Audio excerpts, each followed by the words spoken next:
আমাদের দেখেছি আমরা হাইকোর্টের একটা রায় হয়েছে যেটাতে ওনারা সন্তুষ্ট নন, ক্ষুব্ধ।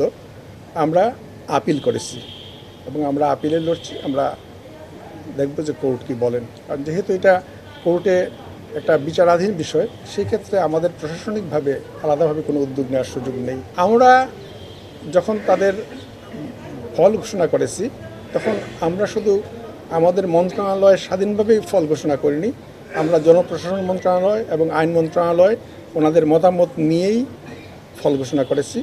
ফলে আমরা মনে করেছি যে আমরা একটা আইনি কাঠামোতেই আমরা কাজগুলো করেছি। সেই হিসেবে অবশ্যই আমি তাদের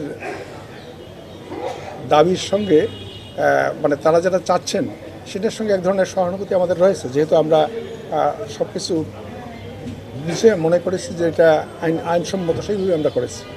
আমাদের বইয়ের ক্ষেত্রে কিন্তু আমরা বলতে গেলে গতকালকের হিসাব যদি বলি 85%-এর উপরে বই আমাদের পৌঁছে গেছে। ফলে এই মাসের মধ্যে একদম স্কুল লেভেলে সব বই পৌঁছে যাবে, প্রাইমারির বইগুলো।